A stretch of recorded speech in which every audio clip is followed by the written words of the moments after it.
Breguet is arguably the most important name in watchmaking history, but nobody buys them. Yes, I'm being rather hyperbolic, but in terms of where the brand stands in relation to what they make, it's really the case. Breguet invented the tourbillon, invented the Breguet hands, numerals, and guilloche dials. These designs are so iconic that all watch brands adopt them. But for most people, Breguet is not on the short list of watches to purchase. It's more of a, once I get bored of everything else, then I'll really get into Breguet. It's admired, it's revered, but it's not the first thing people want to go out and spend their money on. Why is that? Let's get into it. People have trouble relating to Breguet, at least the younger folk. They see it as old-fashioned and stuffy, and also associated with those people that only appreciate classical music, classical art, pick up wine glasses, sniff the wine, and then they're able to recite which tree the bark was harvested from in order to make the cork that went into the bottle of wine that they've just opened. You get what I'm trying to say. They're a very highly technical brand, very focused on the true watchmaking aspects, but it just doesn't translate to buyers. But you see, perception matters more than history. Prowess also takes the second place to branding, because that's what makes things appealing. Modern watch buying is heavily influenced by who, what, and where, less so the how and why. It's people-centric. Personalities come first. A respected person wearing a certain watch, more often than not, designates the watch an amount of desirability.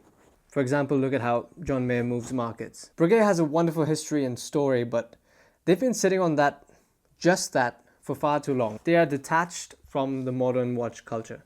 Now, you could make comments on how the modern watch culture is bad, it's not that thoughtful, but such is the state of things, and you can either just sit and complain about it or accept it and move ahead. Additionally, Breguet is not quite online. They really don't have that much of an online presence. Now, I'm not talking about their Instagram account or their website, but I'm talking about the lack of endorsements, lack of advertising. It really comes down to how Breguet chooses to market its products.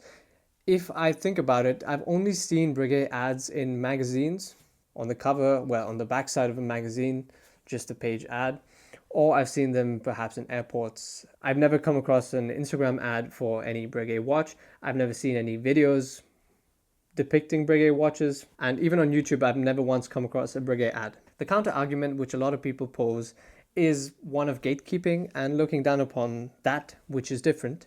And it goes along the lines of saying that Breguet is superior because they don't do all these things, they don't engage in the same way these other brands do, and that sets them apart in some manner. Yeah, sure, it sets them apart. It just makes them less money and it makes them less popular. You can't really use the appeal to only true enthusiasts argument, because it's a brand under this watch group that owes its shareholders money. That argument can really be made only for independent brands that are small and want to stay small and founder focused. The other thing is, for the younger enthusiast or for the new enthusiast, it's much harder to get into Breguet. They don't make it as easy to understand what they're all about. Because if you're starting out as a watch enthusiast, it's a little bit too much. There's too much design, there's too much history, there's too much watchmaking that goes into it, that you think, okay, let me put this off for later when I can really understand what's going on here, and then I'll get into it. Their designs are traditional, like intricate sculptures. It's very understated also in their own manner. If you discount the fact that there's a lot of gold everywhere, you can own their watches for years without noticing all the details in them. That's really cool to watch enthusiasts, but yeah, sometimes you gotta talk about your work. It's very highly refined and delicate looking, dressy looking, so it's not that easy to use every day, wear every day. So that makes it harder for someone to justify that purchase as well. The biggest factor, in my opinion, is that Breguet lacks a strong entry watch. There's no gateway watch into Breguet. There's no Rolex Oyster Perpetual, the base model that everyone can wear and understand. Breguet doesn't have such a thing. Now, the Marine 5517 is really not it. It has not managed to captivate enthusiasts and lure them into Breguet. They need something simpler, something more versatile looking. The squared lugs molded onto the circular case, it's kind of an acquired taste. It's clearly too expensive as well. The target price point should really be 15 to 20 20,000, not 24,000. 1 in a million people like this watch. It's really not doing anything for Breguet. Most people don't even know it exists. Most watch buyers don't know it exists. If you take the name off the dial, 99% of watch buyers would not know which brand it belongs to.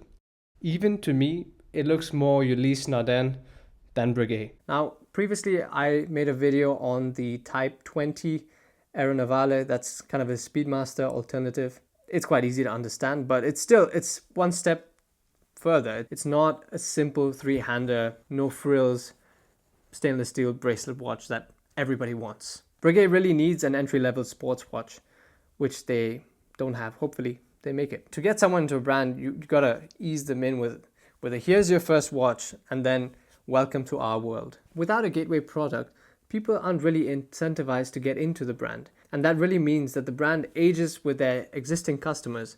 And the further they go down that route, the less accepting or inviting they seem to a newer audience. Now, don't get me wrong, Breguet watches are absolutely elite watches. They're hand finished to a larger extent than most commercial watch brands.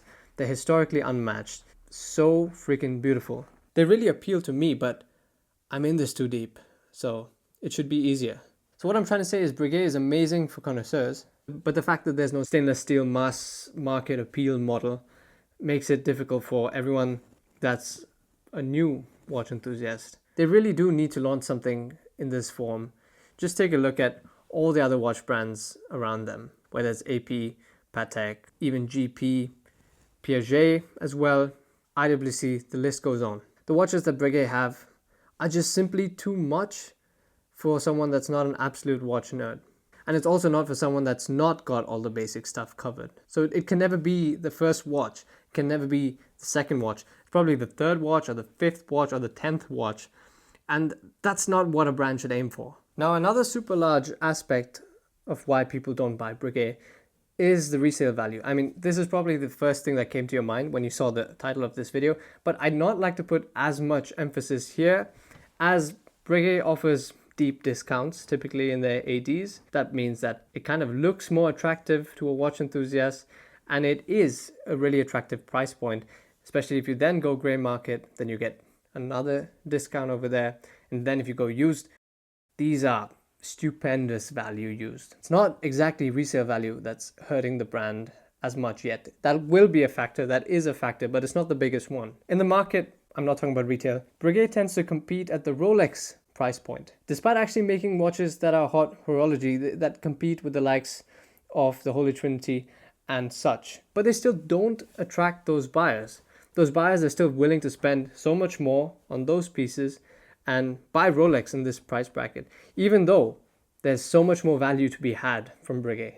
So it's not exactly the pricing that's the issue. The vast majority of watch buyers do appreciate Breguet, but they don't vote with their wallet because not everything that's nice needs to be owned. Breguet needs to spend time with the younger generation of watch enthusiasts, watch buyers, find out exactly what they like. It's quite easy to do that, but they need to act on it. So the main thing is really, please build a gateway watch into Breguet. There are strong reasons to buy Breguet. Their history, their movement architecture, their finishing, and value for money. But 3 of these 4 reasons lie on the bottom half of the totem pole of what new watch enthusiasts want. That's at least the case for the first half of their watch collecting career. Breguet isn't failing, they're just refusing to play the game of sports watches, advertising, celebrity endorsements, and targeting a younger audience. But in a market built on hype, scarcity, and social validation, this is a risky game to play. See you in the next vid. Cheers.